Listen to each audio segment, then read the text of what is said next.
Diyos ama naming banal na nasa langit, salamat po dakilan Diyos. Kami ay iyong iniligtas mula sa tiyak na kapahamakan doon po sa impyerno. Ikaw po ay umibig sa amin ng walang kondisyon at kami po ay tunay na pinagtiyagaan mo hanggang sa kami po ay makarating sa kaligtasan. Kaya dakilan Diyos, kami po ay nagpapasalamat sa pag-ibig mo sa amin at ngayon bilang iyo pong mga anak ay nakikiusap kaming tulungan mo kami na masuklian kahit papaano ang dakilang pag-ibig na ito. Lalo po ngayon na nahaharap kami sa mas maraming mga kahirapan, mas maraming mga pagsubok, habang papalapit ang ikalawang pagdating ng Panginoong Hesus.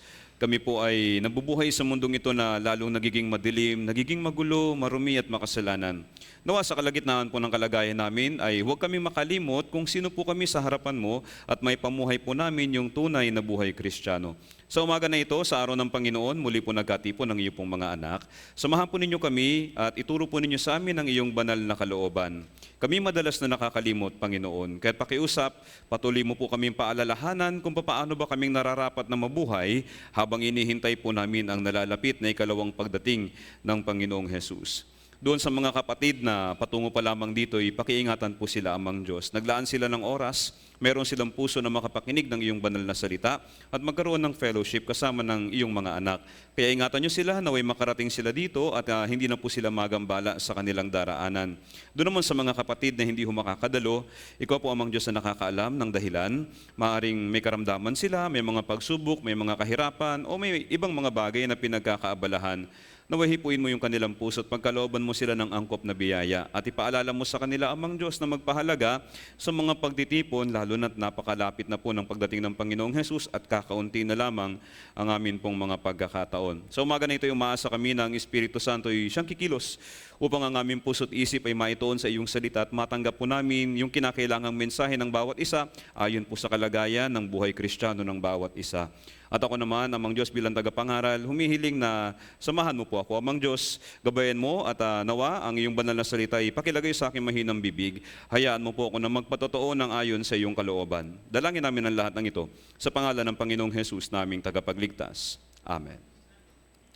Buksan natin sa ating mga Biblia, sa bagong tipan po, Lucas chapter 17.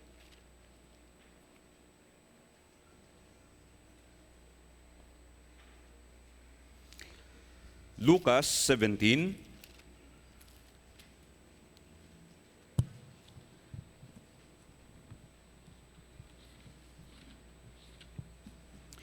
verse 11 hanggang 19.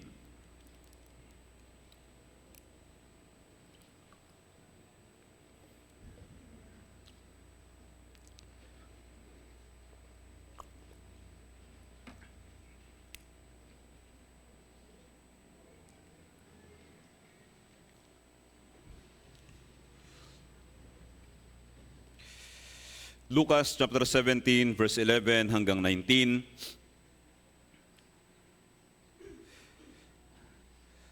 Okay, basahin po natin ng sabay-sabay. Verse 11 hanggang verse 19. Sabay-sabay. Habang patungo sa Jerusalem, si Jesus ay dumaan sa pagitan ng Samaria at Galilea. At sa pagpasok niya sa isang nayon, sinalubong siya ng 10 lalaking ketongin na nakatayo sa malayo. Sila'y nagsisigaw at nagsabi, Jesus, Panginoon, maawa ka sa amin.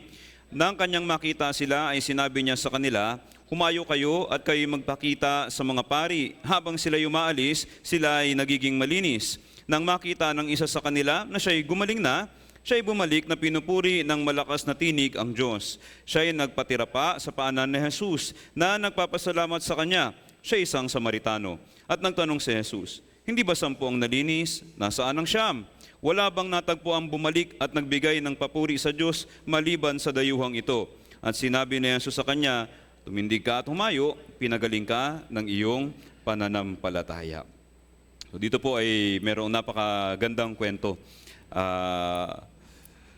Yung nakalagay sa taas po ng verse 11, pinagaling ni Jesus ang 10 ketongin. So paano sila pinagaling ni Jesus? May ilang mga mahalagang bagay po dito. Nandito po yung tamang kondisyon ng tao para siya'y maligtas. At nakalagay din po dito kung ano yung dapat makita sa isang taong nagpapakilalang siya'y tunay na naligtas. Kaya isa-isahin natin, verse 11 hanggang verse 12. Sabi diyan, habang patungo sa Jerusalem, si Jesus ay dumaan siya sa pagitan ng Samaria at Galilea. Pwede namang sa ibang daan. Siguro merong ibang pwedeng daanan si Jesus. Pero sinadya niya itong lugar na ito. Alam niyo po kung bakit? Alam natin, dito sa kwento na ito, yung isa yung bumalik na nagpapasalamat sa Diyos. Tama? So, yun yung tunay na naligtas. Merong isa na talagang hindi lang siya naghahanap ng kagalingan ng kanyang pisikal na karamdaman, yung ketong. Hinahanap niya yung Diyos. Hinahanap niya yung kaharian ng Diyos. Yun yung sinadya ng Panginoong Jesus. Verse 12, at sa pagpasok niya sa isang nayon, sinalubong siya ng 10 lalaking ketongin na nakatayo sa malayo. So dito, merong 10 lalaking ketongin na nakatayo sa malayo. Dito makikita natin yung kondisyon nila. Yes, ketongin sila. Pero hindi lang naman sila yung ketongin nung time na yon, sa lugar na yon. Siguro meron pang iba. Okay? Dito, 10 lalaking ketongin na nakatayo sa malayo. Ba't sila nakatayo sa malayo? Dahil marumi sila. Hindi sila po pwede makihalubilo dun sa mga malilinis, dun sa mga walang ketong. Itong paghihiwalay ng may ketong dun sa mga walang sakit, ito ay bahagi ng kautusan. Sa Levitico chapter, yung aklat ng Levitico, nandito yung maraming mga alituntunin sa maraming iba't ibang bagay. Magmula sa pagkain, kasuotan, pati na sa mga karamdaman, pati na sa mga tahanan, ano yung gusto ng Diyos at ano yung ayaw ng Diyos. Sa Levitico chapter 13, magmula sa verse 43, binabanggit ito yung kalagayan ng mga tao na nagkakaroon ng karamdaman. Ito yung keto nga, sila ay marumi. Paki-bookmark po natin itong Lucas chapter 17. Tapos tingnan natin panandali itong Levitico chapter 13. Bookmark niyo po ha yung Lucas 17, babalikan natin kaagad yan. Levitico chapter 13.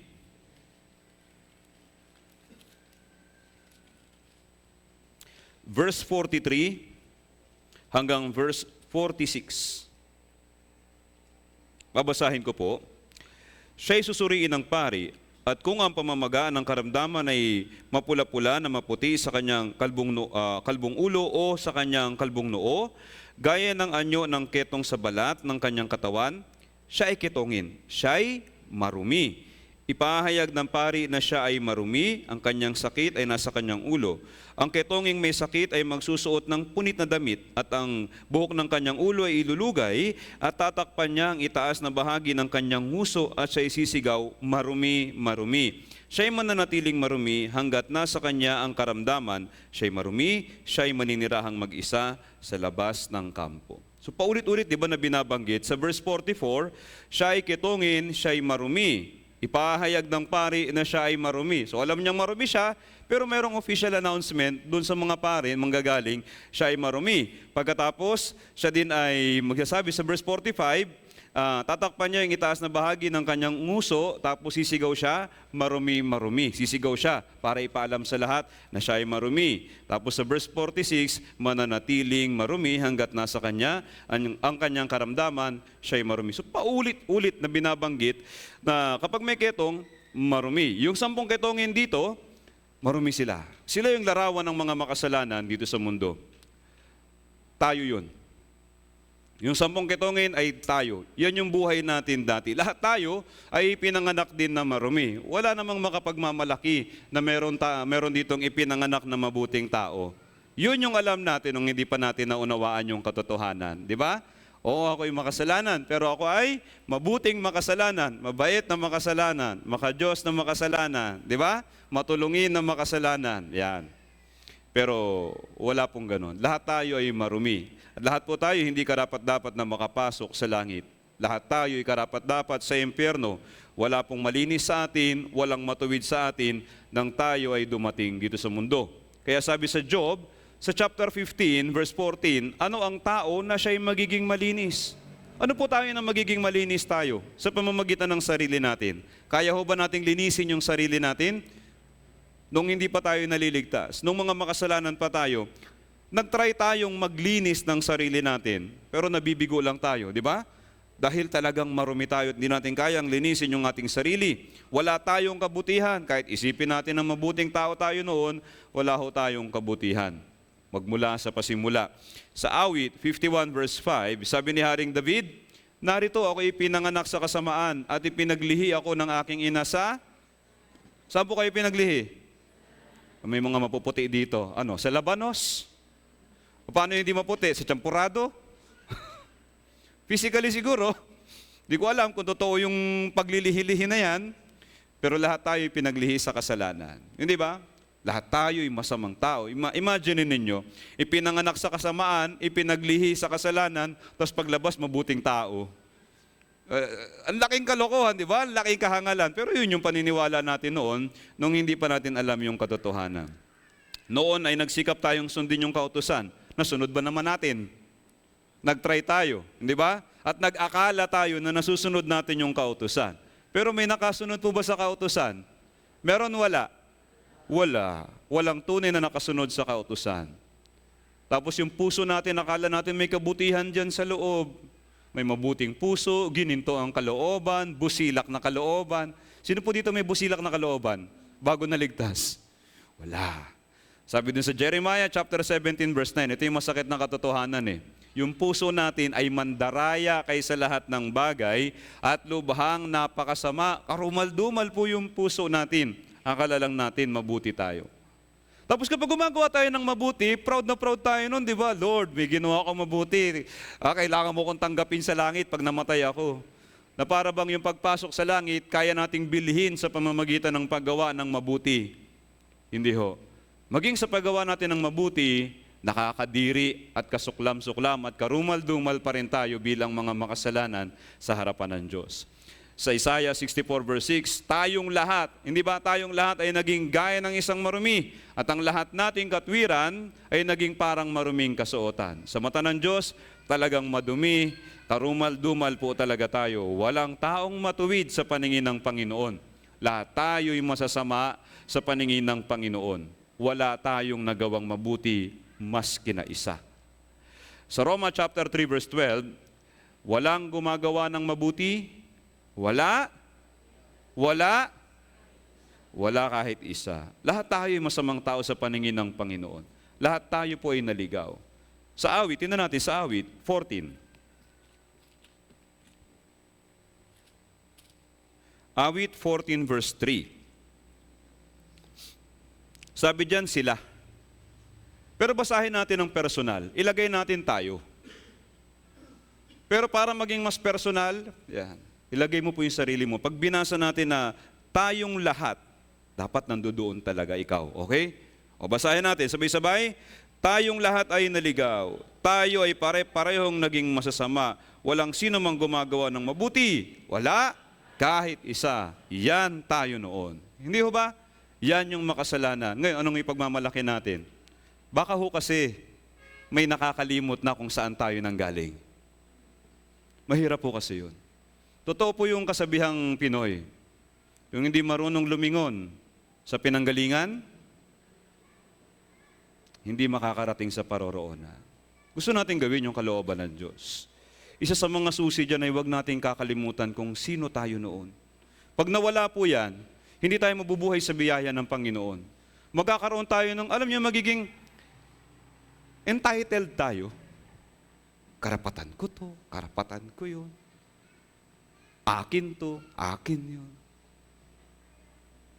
Magiging matigas yung puso natin, magiging matigas yung ulo natin.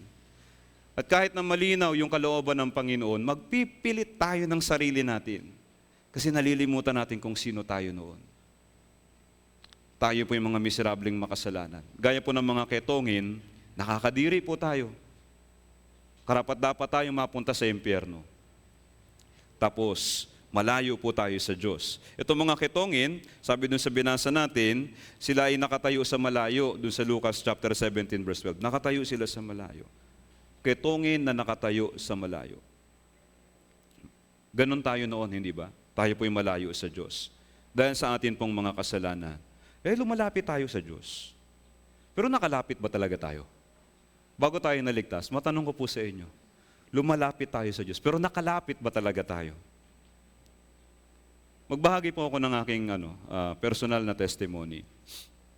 Nung ako pinaligtas, pagkatapos maligtas, ay syempre nag-share siya ng testimony, nung musmus pa sa pananampalataya, ganito po yung patotoo ko. Ngayon po, ikinahihiya ko pong lubos yung patotoo ko na yun. Sabi ko, naligtas ako dahil hinanap ko ang Panginoon. Kasi seeker ako. Naghahanap ako ng katotohanan. Pero, ganun ba talaga nangyari? Baka meron po kasing ganun din dito ngayon, na nag-aakalang naligtas dahil siya yung naghanap. Siya yung lumapit. Siya yung nagsikap. Siya yung nag-effort para makarating sa katotohanan. Baka meron pong ganun dito. Delikado ka, kapatid. Delikado ka. Baka hindi ka tumagal. Baka hindi mo matapos yung 2026, wala ka na sa church. Hindi tayo nakalapit sa Panginoon. Nag-try tayo, pero hindi tayo nakalapit sa Panginoon. So paano tayo naligtas? Si Jesus yung lumapit sa atin. Sinadya tayo ng Panginoon. Yung 10 ketongin, gagaling ba sila kung si Jesus dumaan sa ibang lugar? Yes, sinalubong nila si Jesus, pero paano nila nagawang salubungin si Jesus kung si Jesus hindi nagpunta sa lugar nila?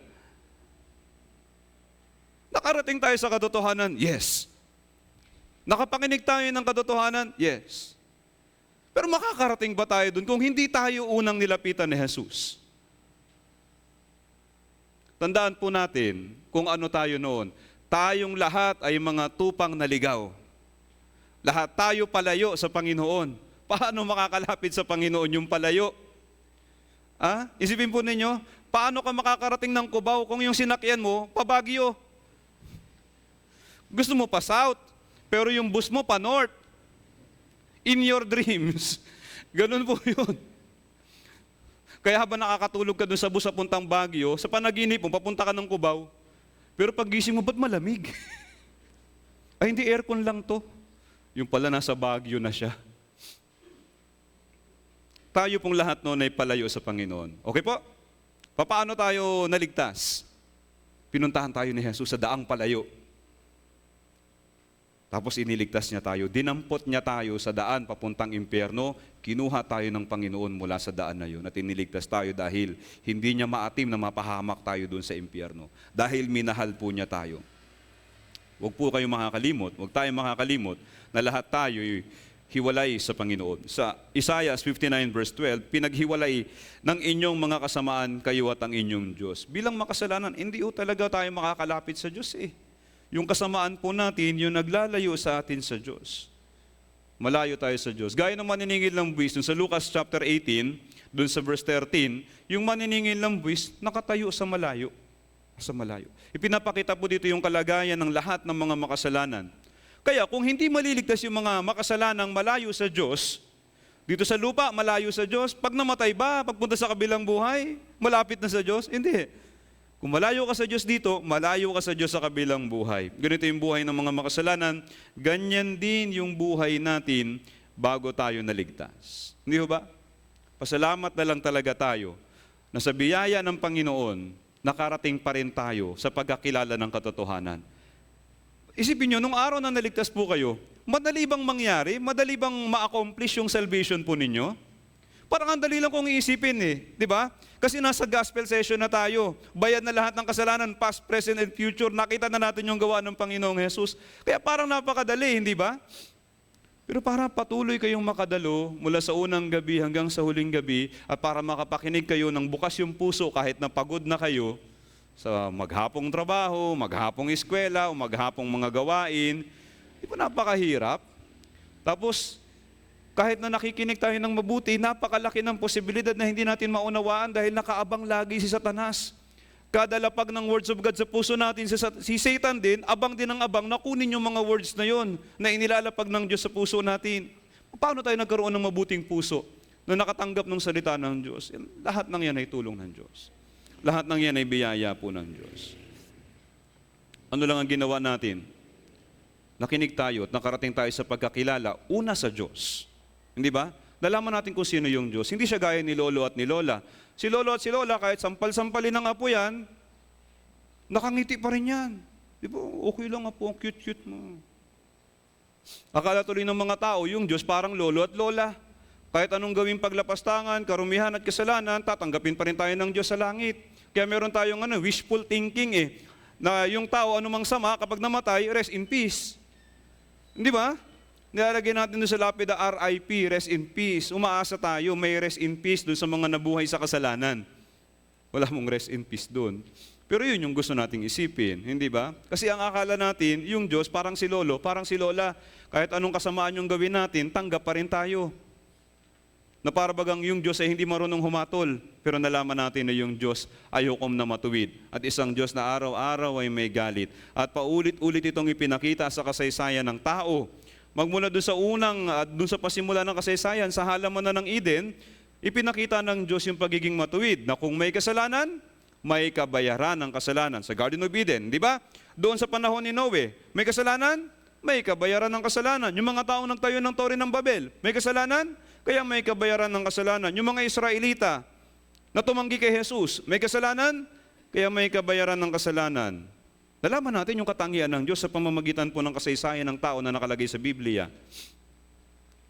Pagkatapos, malaman-laman natin. Kaya sa mga paunang session, mali kasi ginawa nila. May kasalanan sila. Dapat lang yan. Di ba? Nag-iisip tayo ng ganun, di ba? Mapanghusga tayo dun sa mga karakter na nandoon sa pinag-aralan nating kasaysayan. Tapos mamukat-mukat natin, fourth session, tayo pala masamang tao. Di ba? Kaya nung maunawaan natin yon, nalaman natin na nasa panganib pala tayo. Kung paanong hinatulan ng Diyos yung mga tao nung unang panahon, dahil sa kanilang mga kasalanan, meron din tayong kasalanan. Kaya karapat-dapat lang talaga na tayo po'y mahatulan. Wala tayong karapatan na makapunta sa langit. Pero lahat ng karapatan at otoridad nasa Diyos para tayo po'y hatulan. Hindi ba? Kaya sa harapan ng matuwid na Diyos, ano pong ginawa natin? Nagmakaawa po tayo. Natutunan nating humingi sa Diyos nung tunay na kailangan natin, yung kaligtasan. Dati humihingi tayo sa Diyos, pero anong hinihingi natin? Pera, good health, long life, di ba? Yun yung hinihingi natin sa Diyos. Ay, mga kahilingan tuwing bagong taon at may birthday. Ganun yun, di ba? Sige na, make a wish bago mo ihipan yung kandila. Di ba? Ano yung make a wish? Anong wish? Long life, trabaho, di ba? Masaganang buhay, malusog na mga anak, malusog na pamilya. Di ba tama po? Aminin nyo. Ba't yung iba ay sumagot? Ano wish nyo? Sana mapahamak po yung kaaway ko. Ganun ba? Pero nung nalaman natin na tayo po'y miserableng makasalanan patungo sa impyerno, nag-iba po yung prayer natin. Natutunan nating hingiin yung tunay na kailangan natin, kaligtasan. Natutunan nating humingi ng awa sa Diyos. Doon sa Lucas chapter 18 yung maniningil ng buwis. Anong sabi niya? Diyos, mahabag ka sa akin na isang makasalanan. Balikan natin yung Lucas chapter 17. Doon sa ating main verse. Verse 13. Basahin po natin yung verse 13. Sabay-sabay. Sila'y nagsisigaw at nagsabi, Jesus, Panginoon, maawa ka sa amin. So same.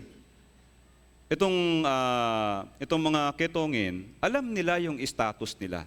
So para maligtas yung isang tao, number one po yun, kailangan maging aware tayo dun sa kalagayan natin.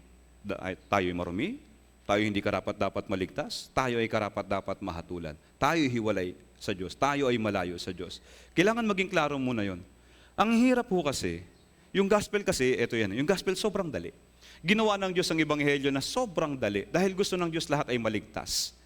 Hindi kailangan ng mataas na IQ, hindi kailangan ng matalino, okay? Hindi kailangan ng magaling.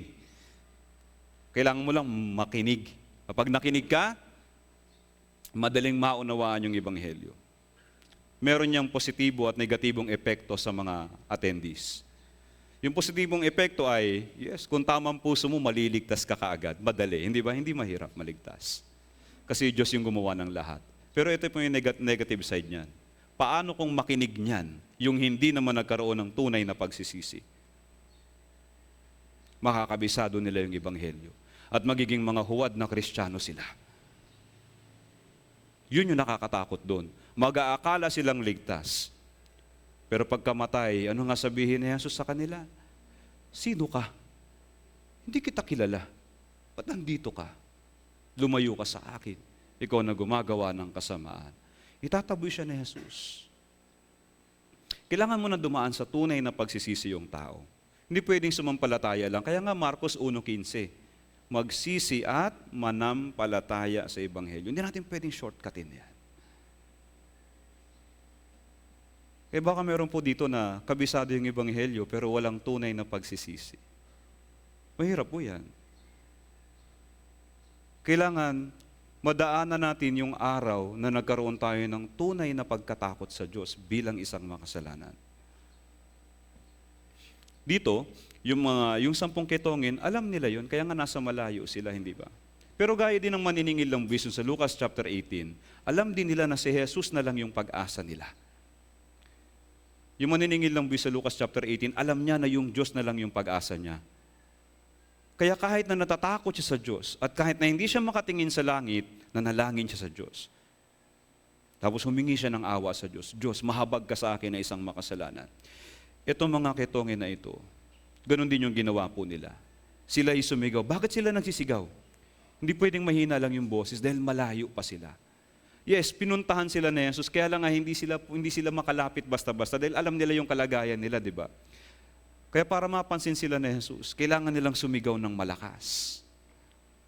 Nagmakaawa sila sa malakas na tinig. Makikita natin dito yung pagiging desperado ng puso nila. Sila ay nagsisigaw at nagsabi, Jesus, Panginoon, maawa ka sa amin. In-acknowledge nila si Jesus bilang Panginoon at humingi sila ng awa kay Jesus. Kaya makikita natin, tama po yung puso nila. So, alam nila yung kondisyon nila, number 1. At yung nakakaalam ng tunay na kondisyon, magkakaroon ng tamang behavior. Okay, magkakaroon ng tamang response. Yung iba, pagkatapos na makapakinig ng 4th session, nung sin session, wala namang masayang mensahe sa sin session eh. Hindi ba? Bad news talaga yun eh. Actually, napaka-offensive po ng 4th session ng church natin. Yung Bible seminar po natin, actually napaka-offensive yan eh. Kahit na malagyan niya ng kaunting, yung pinapagaan yung mensahe, may kaunting tawa, pero sa totoo lang, sa pagtatapos ng 4th session, talagang napakabigat ng mensahe, hindi ba? Mabigat at offensive po yan. Kasi yun yung totoo. Hindi ba? Kaya lang yung iba, nagkakaroon ng 2 response eh. Unang response ay, nagmatigas pa sila ng puso pagkatapos silang maunawaan yung katotohanan tungkol sa kanilang sarili. Siguro sanay sila na inuuto sila. Siguro may natin silang ibang church. Doon sa church nila, inuuto lang sila na okay lang yan, kahit makasalanan ka, good boy ka pa rin.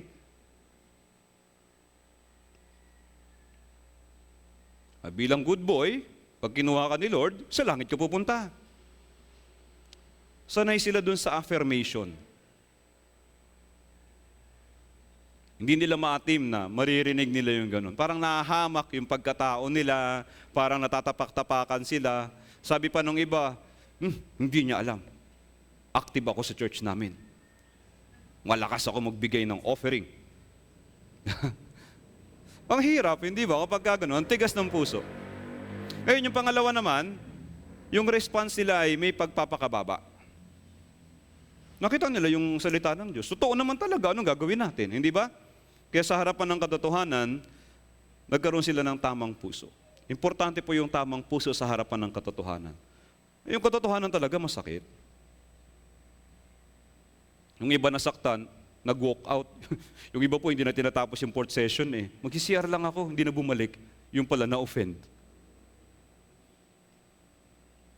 Grabe naman tong church na to. Sabi nila kaligtasan, pagkatapos ngayon nilait-lait na kami. Walang pagpapakababa, hindi ba? Walang pagpapakababa. Pero yung iba, meron tamang puso. Kaya meron tamang puso, magpapakababa sila. Hindi sila lalayo sa Panginoon. Hindi sila lalayo sa katotohanan. Lalapit sila, tapos sisigaw sila ng may malakas na tinig. Panginoon, oo, madumi kami, masama kami, makasalanan kami, dapat ako mapunta ng impyerno, pero maawa ka pa rin sa akin. Hindi ba? Yun yung tamang puso ng isang makasalanan. Yun yung puso na naghahanap talaga sa Panginoon. Yes, hinahanap tayo ng Panginoon, di ba? Pero kinakailangan tayong magkaroon ng tamang puso sa harapan ng Panginoon. Kaya sa Jeremiah chapter 29 verse 13, sabi doon, hanapin ninyo ako at matatagpuan. Paano magtatagpo yung makasalanan at yung Diyos? Kapag yung makasalanan, hinanap yung Panginoon ng buong puso. Kahit na hinahanap ng Diyos yung mga makasalanan, hindi naman lahat naliligtas. Dahil yung puso ay iba. Mataas yung puso. Kung hahanapin natin yung Panginoon, dapat yung puso natin nasa baba, hindi ba? Kasi yung Panginoon ay hari ng kapakumbabaan.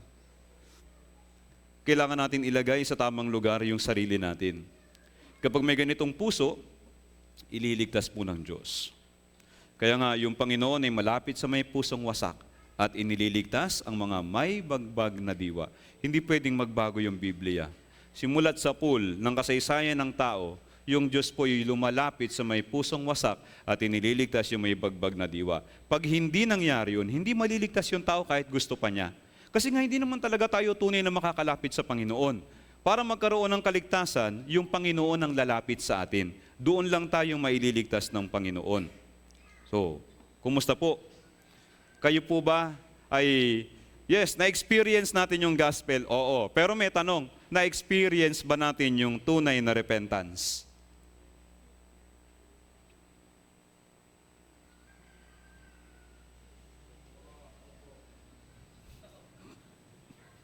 Kumusta po?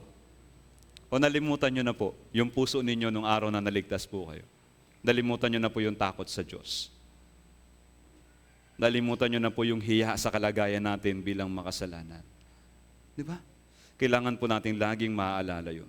Anyway, naligtas tayo nung tayo nagkaroon ng pusong wasak at nagkaroon tayo ng bagbag na diwa. Ang Panginoon ay malapit sa may pusong wasak at inililigtas ang mga may bagbag na diwa sa mga awit, chapter 34, verse 18. Yan yung pusong tapat. Gusto ng Diyos iligtas lahat, pero hindi lahat naliligtas. Sa awit, chapter 7, verse 10, ang Diyos ay nagliligtas ng pusong tapat. Kailangan natin kilalanin kung sino tayo sa harapan ng Diyos. Yun yung tamang puso. Ito yung puso na merong pagsisisi. So, yung 10 ketongin, meron silang tamang puso. Okay? Tingnan na, may mga tamang bagay dito sa sa mga ketongin po na ito. Number 1, merong tamang puso. Kaya dahil meron silang tamang puso, nagawa nilang sumigaw ng malakas at tumawag kay kanino? Sa tamang tao. May tamang puso, tapos sila ay lumapit sa tamang tao. Importante po yun. Mahirap yung, meron ka talagang desire na maligtas. Kaya lang, mali yung nalapitan mo. Maliligtas ka o hindi? Hindi. Hindi. Maliligaw ka kapag mali yung nalapitan mo. Itong mga tao na ito, lumapit sila sa tamang tao.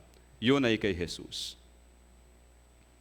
Siguro nag-try na sila ng kung ano-anong mga paraan para sila ay gumaling, pero wala na. Pero nabalitaan nila na si Jesus ay makapangyarihan. Kaya alam nila na si Jesus may kapangyarihang pagalingin sila. Lumapit sila kay Jesus. Tayo rin noon, ang dami nating nilapitan. Hindi ba? Lumapit na tayo sa mga faith healer.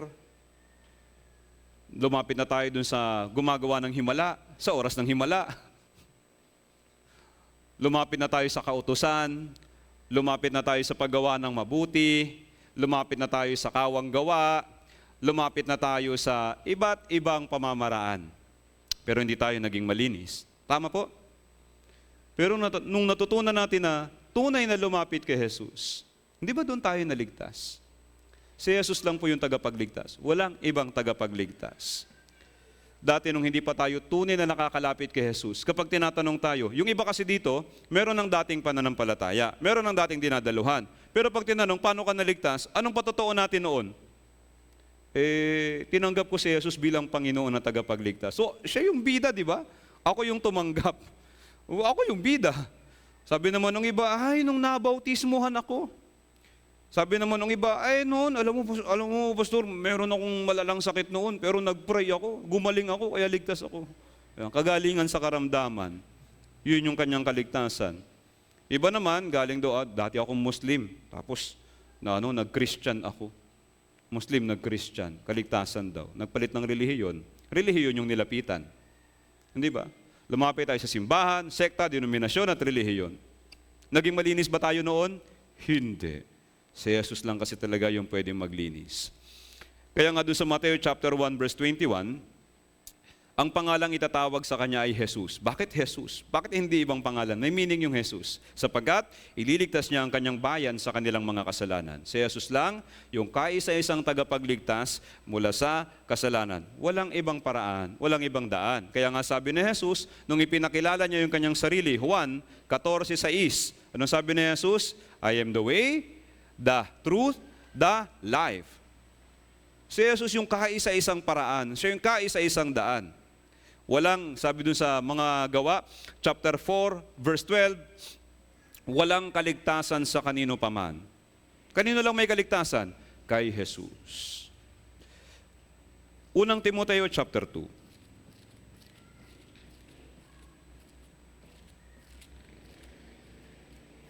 Chapter 2, verse 5.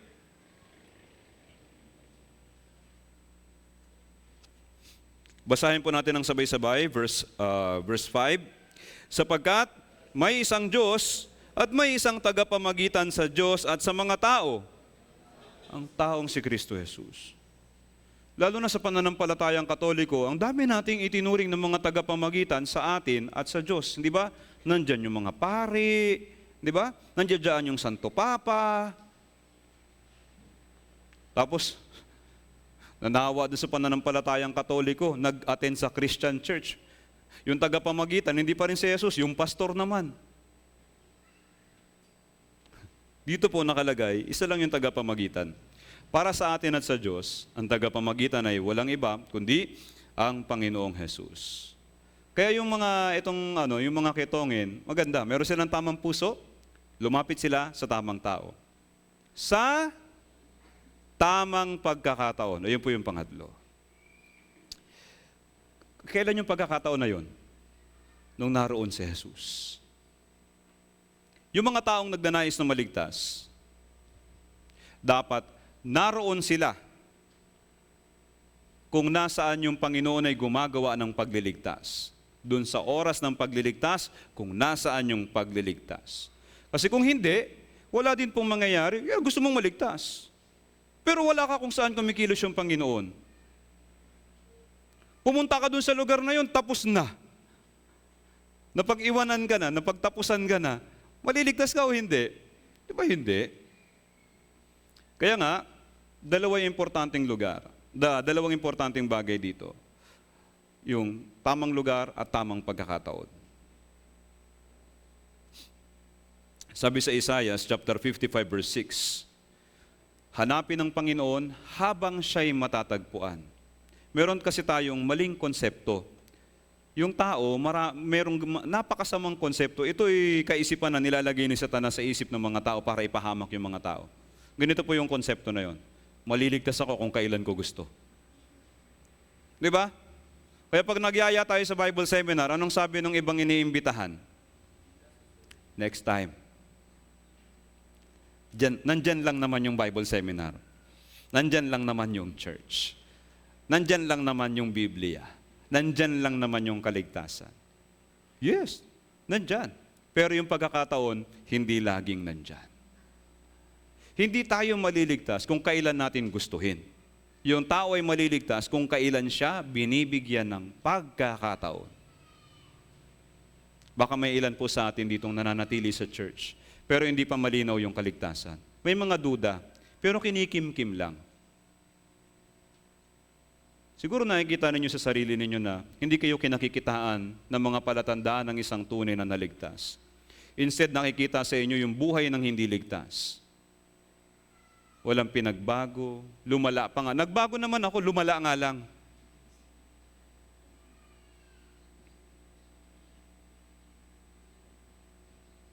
Baka meron kasi dito eh.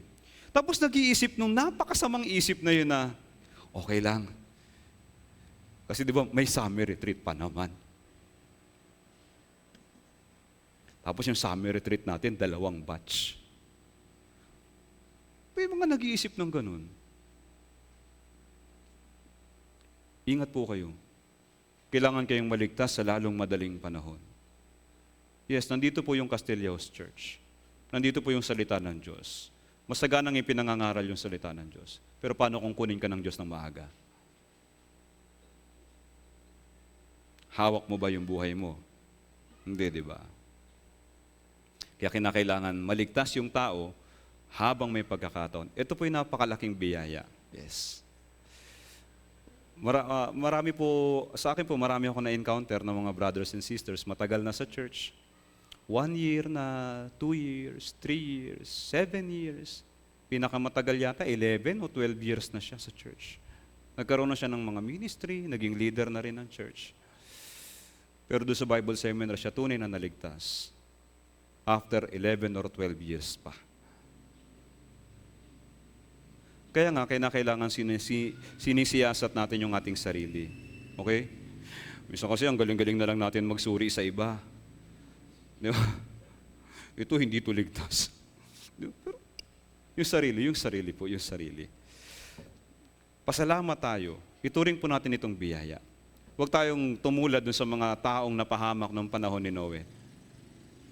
Yung iba hindi naniwala kay Noe, di ba? Tingin nila kay Noe, sira ulo, baliw na matanda eh. Yung iba naman, seryoso nakikinig, paano kung totoo yan?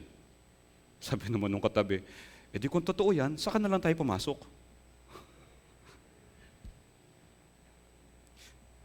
Kasi kung totoo yan, di ba? Sabi niyo, may tubig daw, may tubig, babagsak yung tubig. O di pag nabasa na tayo, saka na tayo pumasok sa barko. Anong nangyari? Nagsarado yung pinto ng barko, tuyo pa sila. Wala pang ulan, nagsara na yung pinto ng barko. Kaya ano nangyari? Nung wala ng pagkakataon, sa kanila gustong maligtas. Nung wala ng pagkakataon. So, importante po, kapag may pagkakataon, okay? So, itong mga ketongin, ginrab nila yung opportunity dahil baka hindi na ito maulit. Kaya sumigaw sila ng malakas. Papunta sila kay Jesus, sumigaw na sila ng malakas para hindi sila ma-ignore, para tiyak na mapansin po sila. Maging desperado. Sa 2 Korinto chapter 6 verse 2, ngayon na ang panahong kanais-nais. Ngayon na ang araw ng kaligtasan. Ano yung ngayon? Kapag may pagkakataon. Okay po? Wag po natin i-take for granted yung mga pagkakataon na maligtas. Wag nating iisipin na habang panahon may pagkakataon tayo. Yes, yung Diyos talaga matyaga. Yung Diyos talaga maawain. Ito na po yung tiyaga ng Diyos. Ito yung biyaya ng Diyos. May pagkakataon tayo na maligtas. Hindi ba? Huwag natin ipagmayabang po yung kinabukasan. Sabi sa Kawikaan 27 verse 1, tama po, huwag natin ipagyayabang yung kinabukasan. Kasi hindi naman natin alam kung anong dadali ng isang araw. Paano kung yung isang araw hindi na nga dumating? Ngayon na yung huling araw. Hindi ba? So, kaya kung meron po kayong duda, sa kaligtasan, kung walang palatandaan ng isang tunay na ligtas, siyasatin po yung sarili, baka hindi pa talaga ligtas, at magmadali na maligtas habang may pagkakataon pa. Meron tayong available na mga recorded Bible seminar. Magpa-counseling po kayo kay Pastor Park, kay Evangelist Ja. Okay? May mga counselors tayo dito, napakadaming counselors dito, para magkaroon kayo ng katiyakan ng inyo pong kaligtasan. Magmadali po kayo habang may pagkakataon pa. Gayahin po natin itong mga ketongin, di ba? Sumigaw sila. Kasi alam nila, pagkakataon na yon. At naiisip nila na baka ito yung last, ito yung ngayon at last na chance na nila. So hindi na po pwedeng palagpasin. Kaya nung nakita ni Jesus yung tamang kalagayan, yung mga tamang bagay na nasa mga ketongin na ito, hindi ba? Alam nila yung kalagayan nila, kaya may tamang puso, lumapit sila sa tamang tao, sa tamang pagkakataon, sa tamang panahon. Okay, kaya nung nagtugma-tugma yung mga kondisyon na yon, ang ginawa na Jesus, balikan natin yung Lucas chapter 17. 17 verse 14.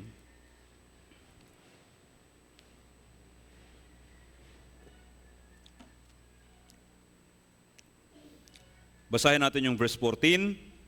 Nang kanyang makita sila, ay sinabi niya sa kanila, umayo kayo at kayo magpakita sa mga pari. Habang sila umaalis, sila ay nagiging malinis. Anong ginawa ni Jesus? Pinagaling po sila lahat. Lahat po sila. Hindi ho namili si Jesus. Alam naman ni Jesus kung sino lang yung babalik, di ba? Alam ni Jesus yun. Omniscient si Jesus, alam niya lahat. Pero siya lang ba yung nilinis? Hindi, nilinis sila lahat. Sa mga alagad ni Jesus, alam naman ni Jesus na ipagkakanulo siya ni Judas, tama? Pero maski si Judas, sinugasan din ni Jesus yung paa ni Judas. So pinagaling sila lahat, nilinis po sila lahat. Ganon din po sa atin. Tama po. Hindi lang sa atin, sa lahat ng tao. Namatay po si Jesus para sa lahat. Para tayo po'y pagalingin. Walang diskriminasyon. Sabi dun sa Isaiah chapter 53, doon sa verse 5, si Jesus ay nasugatan dahil sa ating mga pagsuway. Siya'y binugbog dahil sa ating kasamaan. Ipinataw sa kanyang parusa para sa ating kapayapaan. At sa pamamagitan ng kanyang mga latay ay gumaling tayo. Sa Bible seminar, di ba, ang magandang basa doon, gumaling ako. Pero hindi lang naman ako yung pinagaling ng Panginoon. Lahat. Lahat ng tao. Inibig ng Panginoon ang lahat. Yung dugo ni Jesus ay hindi ho para sa mga naligtas lang.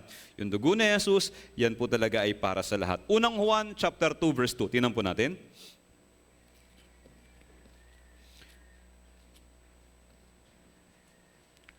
Unang Juan chapter 2 verse 2.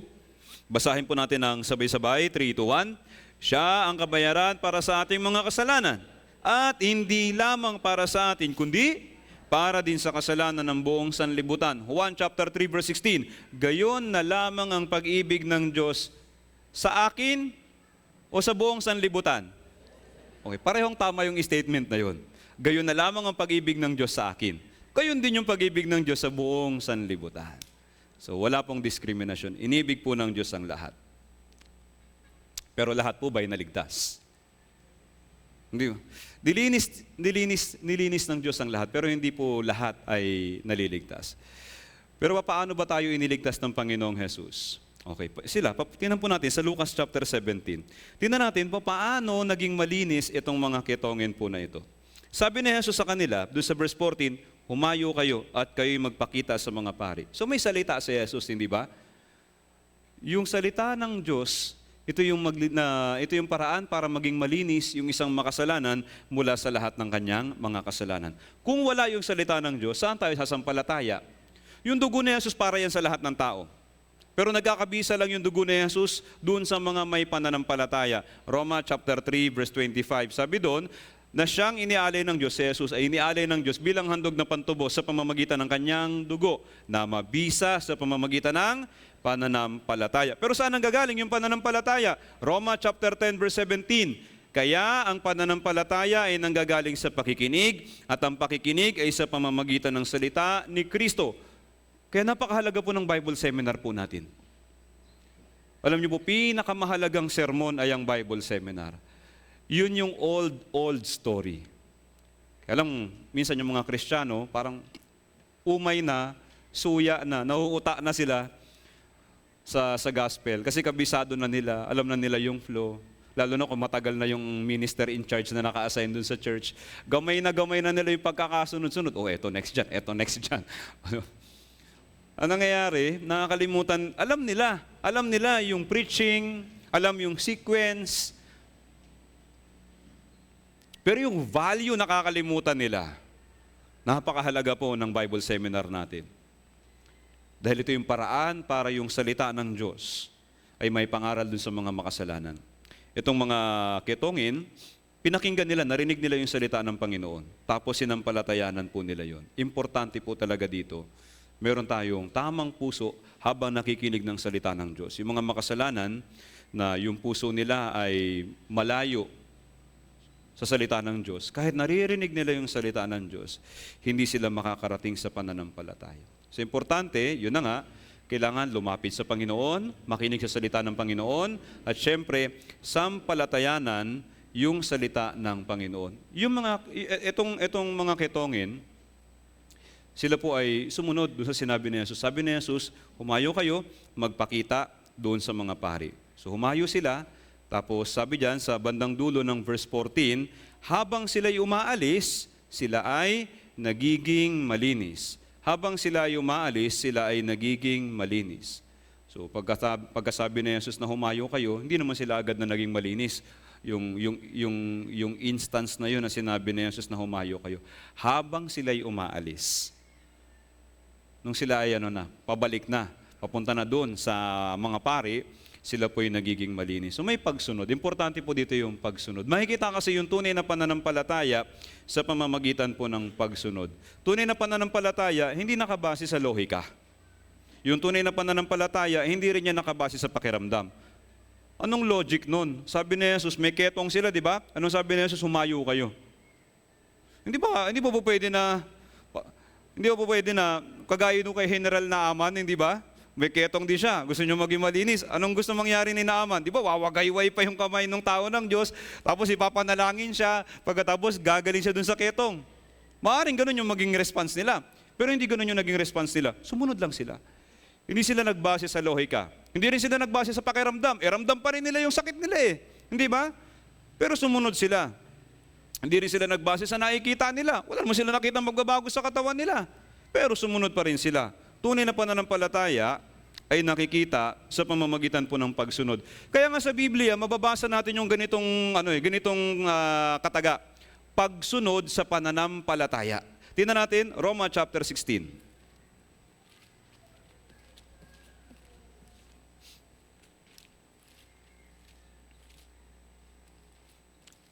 Roma 16,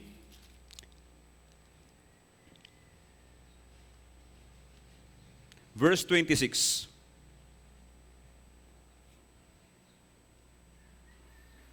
Roma 16:26, basahin po natin. Subalit nahayag na ngayon at sa pamamagitan ng mga kasulatan ng mga propeta ay ipinakilala sa lahat ng mga bansa tungo sa pagsunod sa pananampalataya ayon sa utos ng Diyos na walang hanggan. Isa pa, Unang Pedro chapter 1, verse 22.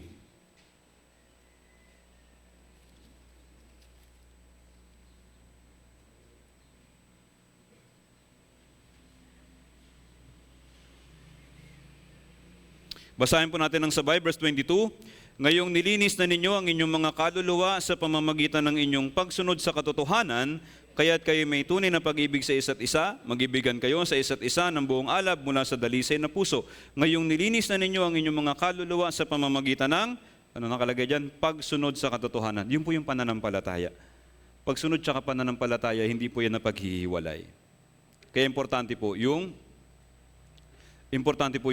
pagsunod sa pananampalataya. Si Jesus, nagasalita yung Panginoon sa pamamagitan ng Biblia. Nagasalita yung Panginoon sa pamamagitan ng masigasig, napaka-aktibong pangangaral ng salita ng Diyos, ng Ebanghelyo ng ating iglesia ngayon. Pero kaunti lang yung lumalapit. Di ba? Kaya kaunti yung naliligtas kasi kaunti lang yung lumalapit. Doon sa mga lumalapit, ilan yung tunay na nakikinig? Siyempre kaunti lang din, hindi ba? At doon sa mga nakikinig, ilan lang yung nakakarating sa tunay na pananampalataya? Ilan lang yung tunay na sumasampalataya? Di ba lalong kaunti? Kaya kahit na tinatawag ng Panginoon lahat ng tao, kaunti lang yung naliligtas. Bakit? Maski na dun sa mga nakikinig, maski na dun sa mga paulit-ulit na nakikinig ng Ebanghelyo, may mga hindi po talaga naliligtas. Bakit? Dahil sa kawalan po ng pananampalataya. Atras tayo ng kaunti. Sa Hebreo chapter 4, babasahin ko po yung verse 2. Sapagkat dumating sa atin ang magandang balita, gaya rin naman sa kanila. Ngunit, hindi nila pinakinabangan ang pangangaral na narinig nila, sapagkat hindi sila naging kalakip sa pamamagitan ng pananampalataya ng mga taong nakarinig. Hindi ho pakikinabangan ng tao yung pakikinig sa salita ng Diyos kung hindi naman niya sasampalatayanan. Kaya nga yung dugo ni Jesus na ipinangangaral sa pamamagitan ng salita ay may bisa lang kung yung tao ay sasampalataya. Hindi ba tayo rin ay nalinis mula sa lahat ng ating mga kasalanan nang sampalatayanan natin yung dugo ng Panginoong Jesus? Tama po ba? Parang hindi ah. May kasalanan pa o wala na? Wala na? Hindi, baka meron pa. Wala na, malinis na. Napatawad na. Ilang kasalanan yung pinatawad ng Panginoon? Ilang percent? 100%. Sinasampalatayanan ba natin? Siyempre naman. Juan chapter 6, sabi dun sa verse 47, sino mang sumampalataya ay may buhay na walang hanggan. So napaka-importante po yung pananampalataya. Ngayon, itong balikan natin sa Lucas chapter 17, lahat sila nilinis ng Panginoon. Lahat sila naging malinis. Pero, basahin natin yung verse 15 hanggang 16. Basahin natin ng sabay. Nang makita ng isa sa kanila na siya'y gumaling na, siya ay bumalik na pinupuri ng malakas na tinig ang Diyos. Siya ay nagpatira pa sa paanan ni Jesus na nagpapasalamat sa kanya. Siya isang Samaritano. Okay, lahat ay nalinis. Hindi ba? Sabi sa verse 17, at nagtanong si Jesus, hindi ba 10 ang nalinis? So ilan po yung nalinis? Lahat sila ay nalinis. Ito po yung pag-ibig ng Panginoon. Lahat ay nilinis. Alam naman ni Jesus kung sino lang yung babalik, pero lahat ay nilinis pa rin ni Jesus. Hindi po ito tungkol sa paglilinis ng ketong, ha? Hindi po ito tungkol sa paggaling mula sa ketong. Ito po yung tungkol sa kapatawaran ng mga kasalanan. Lahat ng kasalanan ng lahat ng tao sa lahat ng panahon ay pinatawad sa pamamagitan ng dugo ng Panginoong Jesus. Hebreo chapter 9 verse 12, at hindi rin sa pamamagitan ng dugo ng mga kambing at mga toro, kundi sa pamamagitan ng kanyang sariling dugo. Siya ay pumasok na minsan magpakailanman sa dakong banal, sa gayo'y tinitiyak ang walang hanggang katubusan. Marami po ang nagkaroon ng kaligtasan sa pamamagitan po ng verse na yan. Isa na po ako doon. Kasi dito talaga makikita natin yung walang hanggang katubusan. Yun yung pag-ibig ng Panginoon, di ba? Alam naman ng Panginoon na patuloy-tuloy pa rin tayo makakalimot at magkakamali. Pero nevertheless, pinatawad niya lahat ng ating mga kasalanan. So lahat ay nalinis. Pero may verse 18. Sabi sa verse 18, wala bang natagpo ang bumalik at nagbigay papuri sa Diyos maliban sa dayuhang ito? Yun yung tanong ni Jesus. So, lahat ay nilinis, lahat sila gumaling sa ketong. Pero isa lang po yung naligtas. Bakit? Babasahin po natin yung verse 15, nang makita ng isa sa kanila na siya'y gumaling na. Bakit yung isa lang yung nakakita na siya'y gumaling na? Bakit ganun? Yung iba ba hindi nila nakita na gumaling sila? Actually, nakita din naman talaga nila. Nakita din ng mga mata nila yon. Pero wala silang mata ng pananampalataya. Ibig sabihin, hindi nila in-acknowledge kung sino yung nagpagaling sa kanila. Parang normal na bagay lang yung gumaling sa ketong, di ba? Imaginein mo, nagkaroon ka na napakalaking problema, malilimutan mo ba yung tao na tumulong sa'yo? Hindi, di ba? Pero kung yung problema mo parang maliit na bagay lang sa iyo, tapos may tumulong sa iyo, parang maliit na tao lang din yung tumulong sa iyo. Kung gaano kaliit yung tingin mo sa problema mo, ganun lang din kaliit yung tingin mo sa taong tumulong sa iyo. Ganun lang naman yon. Kaya dito na-reveal na although 10 sila, isa lang talaga yung desperado. Isa lang talaga yung nag-aalala ng husto. Siguro yung iba, tinanggap na lang talaga nila, naketongin sila. Kaya gumaling sila o hindi, okay lang. Kaya meron ganun, di ba? Pagkatapos ng Bible seminar, pagkatapos ng summer retreat, pag-counseling, yung mga counselors po dito, o yan na nga, may sound effect pa, gising po, baka may naantok. Yung mga counselors dito, di ba? Experience natin yung tama. Kung na-counseling natin, parang, ano po natutunan ninyo? Yung salita ng Diyos. Ano nga sabi nung salita ng Diyos? Pupunta ako ng hell. Parang pupunta ka ng hell, pero parang ganun-ganun mo lang sabihin.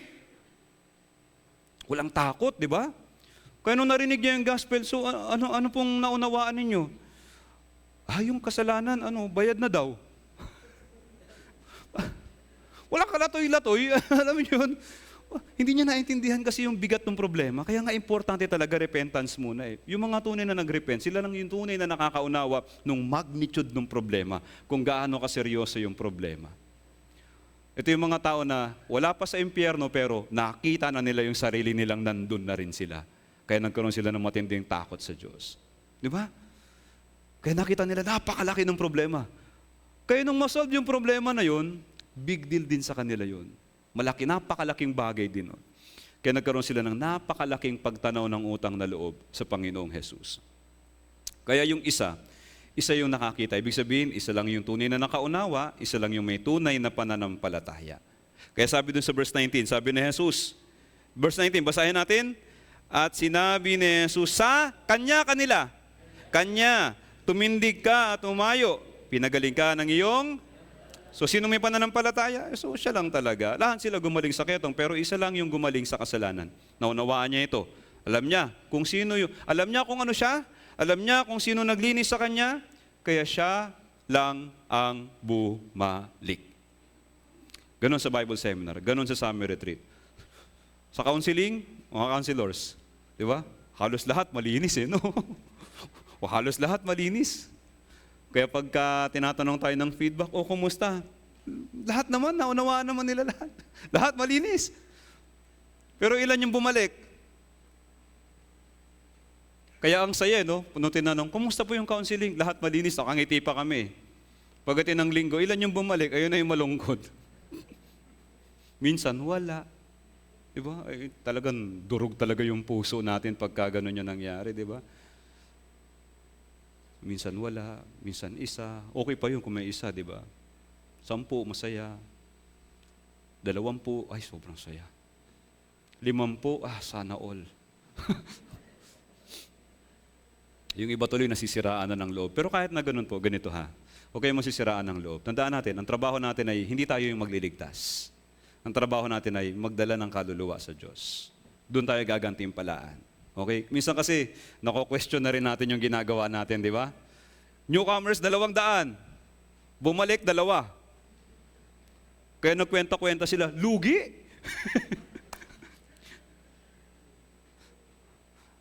Naimbitahan 500. Bumalik ay 1. Kwenta-kwenta sila. Laki ng gastos. Lugi! Lugi po ba? Yung isang kaluluwa ay higit na mahalaga kaysa sa lahat ng nilikha ng Diyos. Tandaan niyo po yan. Kaysa sa lahat ng nilikha ng Diyos ay higit na mahalaga yung isang kaluluwa. Lugi o hindi? Hindi lugi, hindi lugi, hindi lugi. Okay? Kaya wag po kayo masisiraan ng loob, okay? Kaya fighting lang, tuloy lang, evangelize lang. Okay, balik tayo sa kwento. Ito na nga, isa lang yung bumalik. Meron tayong dapat makita dito. Sa pagbubulay-bulay ko po dito sa parte na ito ng Lucas chapter 17, meron akong nakitang isang bagay. Namangha po ako. Sabi ni Jesus sa kanya, bumalik ka sa pare. Doon sa 10, magpakita kayo sa pare. Pero yung Siyam, malamang tumuloy dun sa mga pare, di ba? Pero itong isa, kanino siya bumalik? Sa pare o kay Jesus? Meron pong mensahe ito. Hindi na siya babalik sa kautusan. Yung pagpapakita sa pare nung mga gumaling sa ketong ay parte ng kautusan. Di ba? Ibig sabihin, hindi na siya babalik sa dati. Yung mga tunay na naligtas ay hindi babalik sa dati. Di ba? Ang hirap, di ba? Sabi nung iba, naligtas naman ako, pastor, kaya lang, may natin na kasi akong church eh. Dami akong friends doon. May ministry ako doon. Ang bigat sa loob. Naligtas ba talaga pag gaganon? So palagay niyo po, naligtas ba talaga pag gaganon? Ang hirap masabi, di ba? Ang hirap masabi. Ba't ka babalik sa dati? Kung naunawaan mo naman yung katotohanan. Hindi ba? Pastor, naligtas naman talaga ako sa church nyo. Pero may church naman kami. Hindi ko mapagdugtong eh. Hindi ko mapagdugtong. Sa totoo lang, hindi ko mapagdugtong. Kayo po, madali bang unawain yun? Ang hirap, di ba? Pero syempre, ayaw na lang natin mapaaway. Ayaw na lang natin makipagtalo. Eh, yung iba, ganun po ba? Sige. Pero ang bigat, di ba? Ang bigat sa loob kapag ganun, eh, no? Kaya, nagsisikap pa rin tayo na kumbinsihin sila na bakit hindi ka kaya magpa-counseling uli? Para malaman mo ano yung dapat gawin. So itong isa na bumalik siya doon sa tunay na nagpagaling sa kanya. Hindi siya napagaling ng kautusan, pero napagaling siya ni Jesus. Si Jesus, yung tunay na larawan ng kautusan. Kaya doon sa 10, ito lang yung nakarealize nung tunay na sinasabi ng kautusan. Yung kautusan ay pangako lang na may darating na tunay na magpapalaya sa kanila. Hindi ba? Na tunay na maglilinis sa kanila. Pero isa lang yung nakaunawa doon. Kaya itong isa na bumalik, nakalaya na siya sa kautusan, at siya ngayon ay pinili na niya na manatili sa Panginoon. Bumalik siya sa Panginoon. Si Jesus po yung tunay na larawan, at ayaw na niya magpaalipin doon sa kautusan. Yung mga taga-Galacia, yun po yung isa sa mga kalungkutan ni Apostol Pablo. Itinuro, ipinangaral sa kanila si Jesus, yung tunay na larawan, hindi ba? Pero yung mga taga-Galacia, ano po katangian nila? Paulit-ulit silang bumabalik doon sa mga gawa ng kautusan. Yun yung katangian po ng mga taga-Galacia. Kaya sabi ni Pablo sa kanila sa Galatia chapter 4 verse 9, ngayong nakikilala na ninyo ang Diyos, o sa halip ay kinikilala na kayo ng Diyos, bakit muli kayong nagbabalik sa mahihina at hamak ng mga panimulang aral? Bumabalik sila sa kautusan, samantalang nandoon na si Jesus, ang tunay na naligtas. Hindi humahaatim na bumalik sa dating paniniwala. Hindi ho. mananatili tayo sa katotohanan. Tama? Yung katotohanan, madali lang maintindihan. Kapag naintindihan natin yung katotohanan, dapat nating sampalatayanan. At dapat tayong manatili doon. Manatili ka sa mga bagay na iyong natutunan at matatag na pinaniniwalaan. Dapat tayong manatili doon. Hindi ba? So, baka naman meron naman dito, may balak pang bumalik dun sa dati. Babalik po kayo sa dati o hindi na? Okay, sumagot po kayo ng hindi na. Yung iba, nagsalita, yung iba naman sa puso sumagot. Pero didiretsuhin ko na po kayo. Marami po akong nakilala na nagsabi ding hindi na sila babalik sa dati. Ngayon, dumadalo sa dati.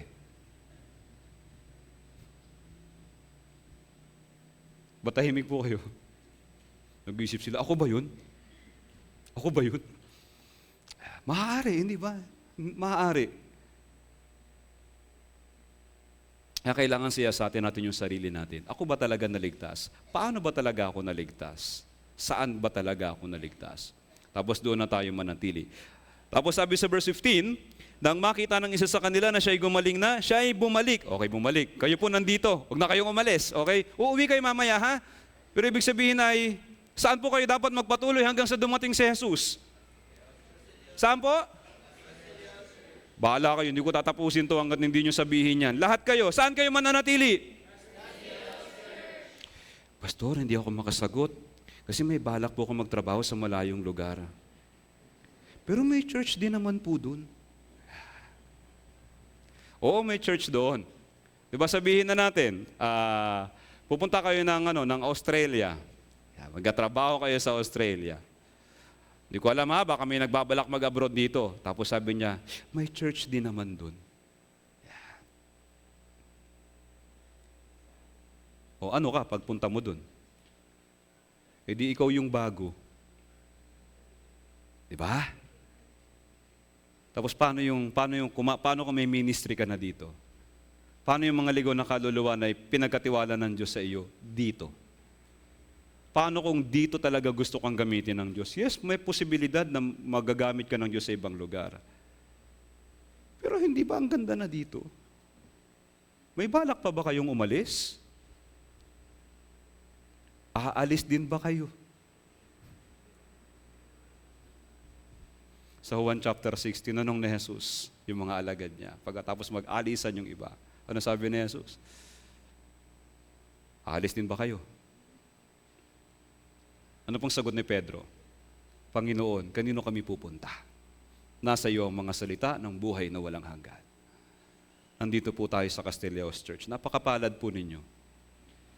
Manatili po kayo dito hanggang sa ikalawang pagdating ng Panginoon. Okay po? Pero hindi lang manatili. Meron ditong binanggit. Sabi diyan, pinupuri ng malakas na tinig ang Diyos.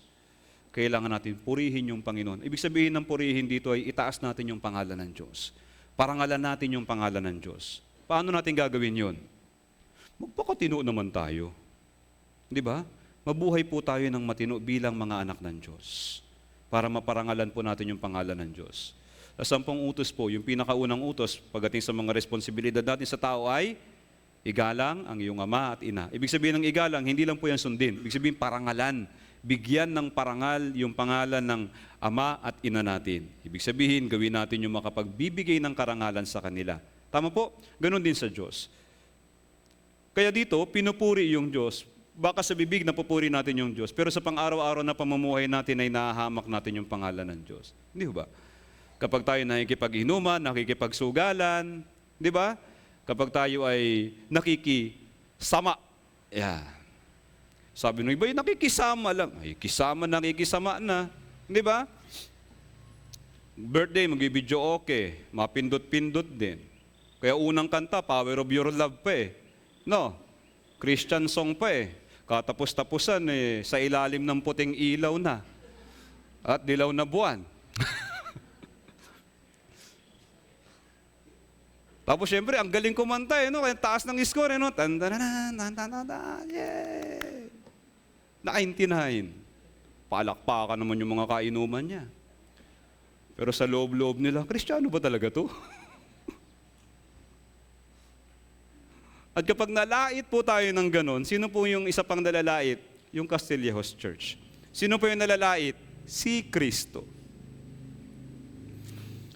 Hindi po ganun yun. Okay? Yung pagpupuri sa Panginoon ay pagkakaroon ng buhay na nakapagbibigay ng karangalan sa Diyos. Mabuhay tayo na parang tayo si Kristo. Tatanungin natin yung sarili natin, kung si Kristo ba nasa lugar ko, gagawin niya ba to? Ganun po dapat. Kung si Kristo ba nasa lugar ko, sasabihin ba niya to? Palagi nating iisipin yung pangalan ng Panginoon Diyos. Yun po yung pagpupuri, yung tunay na pagpupuri sa Diyos. At meron pa siyang isang ginawa. Sabi sa verse 16, basahin po natin yung verse 16. Siya'y nagpatira pa sa paanan ni Jesus na nagpapasalamat sa Kanya. Siya isang Samaritano. Actually, dalawa yan. Nagpapatira pa sa paanan ni Jesus, tapos nagpapasalamat. Dapat po tayo magpatira pa. Ito po yung pagpapakita ng kababaan natin sa paanan ni Jesus. Ibig sabihin, handa tayong pasakop sa Panginoong Jesus, anuman yung maging kalooban niya. Kahit ayaw ko, pero kung ito yung kalooban ni Jesus, magpapasakop tayo sa kalooban ni Jesus. Tama po? Yun po yung ibig sabihin ng pagpapatira pa. Nakadapa ka. Wala kang laban doon. Kapag nakadapa ka, di ba, pwede kang saktan, pwede kang patayin. Kung ano-anong bagay pwedeng gawin sa iyo pag nagpatira pa ka eh. Surrender po, surrender. Yung buhay po ba natin na i-surrender na natin sa Panginoon? O na isang la lang? Minsan tinutubos kasi natin di ba? Pag may problema, Lord, sa'yo muna buhay ko. Pero pag nasolve yung problema, Lord, akin na uli. Ibig sabihin po ng surrender, isusuko na po natin. Baka may mga parte po ng buhay natin na hindi pa natin talaga na isusuko sa Panginoong Jesus. Baka may pangarap pa tayo, may mga plano pa tayo, di ba? May mga tagong kasalanan pa tayo, may mga pansariling kaisipan pa tayo, may mga opinion pa tayo. Kailangan natin isuko po lahat yan sa Panginoon. Kaya nga binigyan tayo ng ganito kakapal na Biblia eh. Di ba?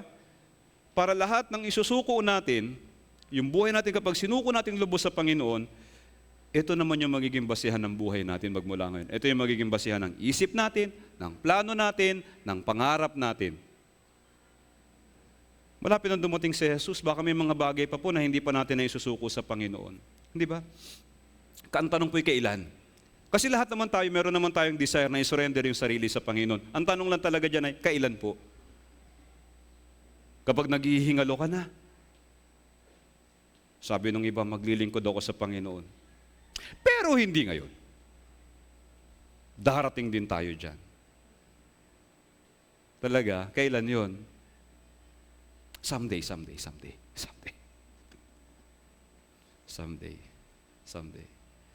Pag nasa langit na tayo, paglilingkuran natin yung Panginoon, di ba? Pupurihin natin siya, hasambahin natin siya. Nasa paanan niya tayo, nasa harapan niya tayo.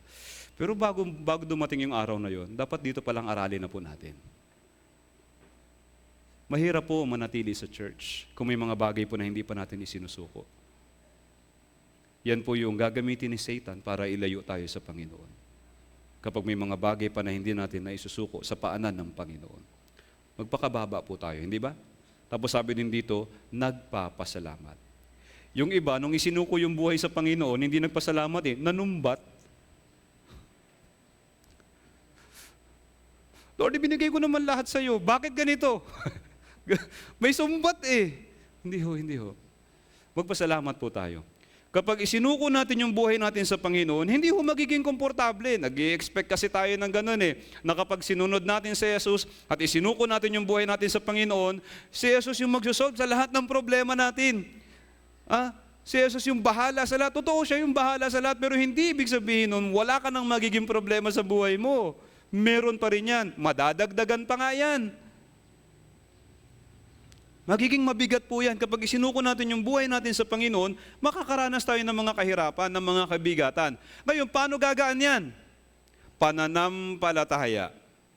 Kailangan natin magtiwala na kayang i-manage ng Diyos yung mga bagay na ipinagkatiwala natin sa Kanya. I know whom I have believed. Anong kasunod? And I'm persuaded that He is able to keep that which I've committed to Him until that day. Ibig sabihin, dapat tayo merong lubos na pagtitiwala kung ano man yung pinagkatiwala natin sa Panginoon, lubos tayong naniniwala na maiingatan niya yon. Ano ibig sabihin ng maiingatan?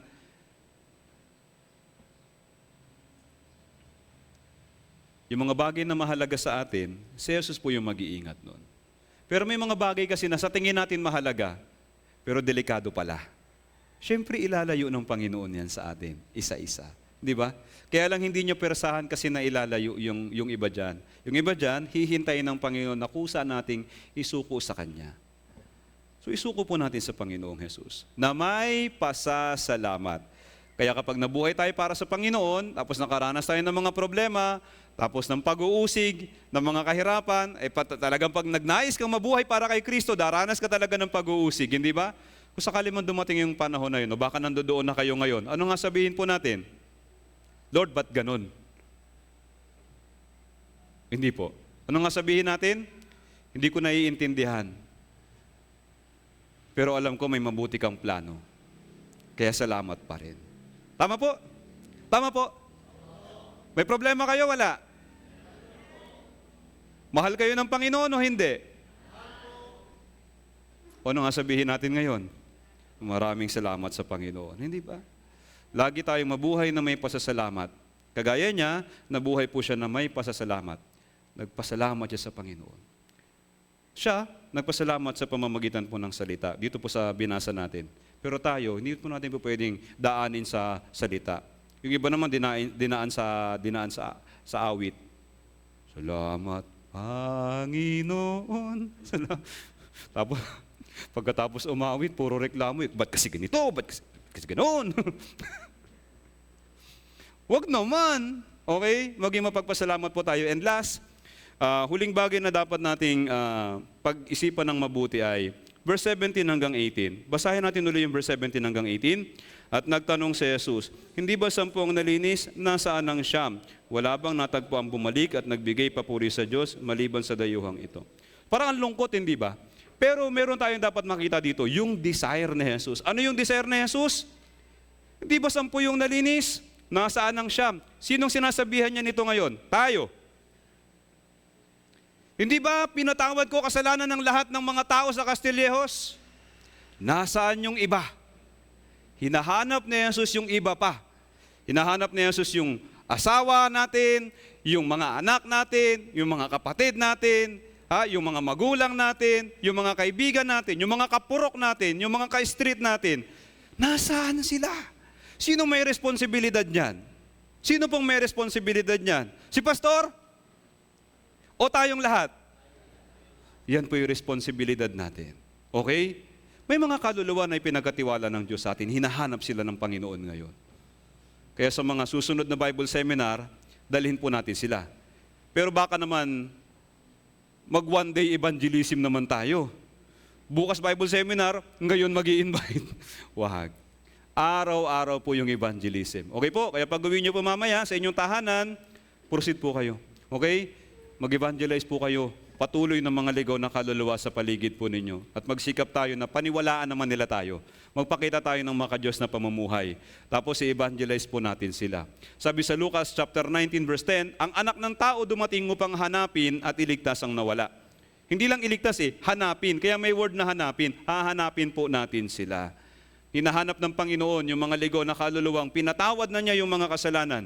Kapag namatay sila at napunta sa impyerno, edi nawala ng saysay yung dugo ni Jesus para sa kanila. Tama po? Kaya para hindi mawalang saysay yun, dahil bayad na yung mga kasalanan nila, hanapin natin sila at dalhin natin sila sa Panginoon. Tama po? Ang ganda sana kung yung kwento na ito, no? Merong tumawag dun sa Siyam, tapos pinabalik sila kay Jesus. Sana gawin po natin yun ngayon. Okay po? Tayo po yung isa. Kaya lang marami po yung Siyam. Yung Siyam po yung buong Castillejos. At yung mga kamag-anak pa ninyo sa malalayong lugar. Hinahanap din sila ni Jesus, kaya magkaroon din tayo ng pusong naghahanap sa kanila. Huwag po tayo makontento na ligtas tayo. Bahala sila. Sabi nung iba, tinry ko naman silang i-evangelize, pastor. Matitigas yung puso nila. Noon. Pero baka ngayon kasi, okay na. Di ba? Baka ngayon okay na. Last year, matigas puso. Pero baka this year, okay na. So tuloy-tuloy lang tayo sa evangelism. Okay po? Mag-evangelize tayo na mag-evangelize, mabuhay tayo para sa evangelism. Ito na po yung purpose ng buhay natin. Wala nang ibang purpose yung buhay natin ngayon bilang mga naligtas. Awit 118 verse 17. Huling talata natin ito pero sa halip na buksan natin sa Biblia, bigkasin nga natin ng malakas. Awit 118 verse 17, sabay-sabay, 3, 2, 1. Hindi ako mamamatay, kundi mabubuhay, at ang mga gawa ng Panginoon ay isasalaysay. Yan yung buhay natin ngayon pagkatapos ng maligtas. Gawin po natin yan dahil yan po yung desire ng Panginoon, iligtas po yung lahat ng mga naliligaw na kaluluwa. Tayo pong lahat ay umukot manalangin. Diyos sa manaming banal na nasa langit, salamat po sa umaga na ito. Kami po yung nakapakinig ng iyong salita. At natutunan po namin namang Diyos, yung napakaraming mga bagay na kapag balik tanaw kami, kung sino kami noon bilang mga miserabling makasalanan sa harapan mo. Pero salamat dahil sa iyong dakilang pag-ibig, kami po yung naligtas at napatawad sa lahat ng aming mga pagkakasala. Nawa, magmula sa araw na ito, Amang Diyos, kung kami man ay nagkulang sa mga nakalipas na panahon, naway makapamuhay kami na nananatili sa iyo, nagpapakababa sa iyo at nagpapasalamat sa iyo sa lahat ng mga dakilang bagay na ginawa mo na, ginagawa mo pa at gagawin mo pa sa aming buhay. Dalangin din po namin na lahat ng mga kapatid sa Castelios Church ay patuloy pong makapamuhay na ipinangangaral ang Ebanghelyo sa kabila po ng maraming mga hadlang at maraming mga kahirapan. Hanggang sa pag-uwi, Amang Diyos, ikaw po yung patuloy na mag-ingat sa amin, gabayan mo kami, at naway patuloy na maalala ng mga kapatid yung mga mensaheng napakinggan namin sa umaga na ito at mapagbulayan ng mas malalim sa aming pong puso at maisabuhay po namin ito. Salamat ng marami, Amang Diyos. Dalangin po namin ito sa pangalan ng Panginoong Hesus namin tagapagligtas. Amen.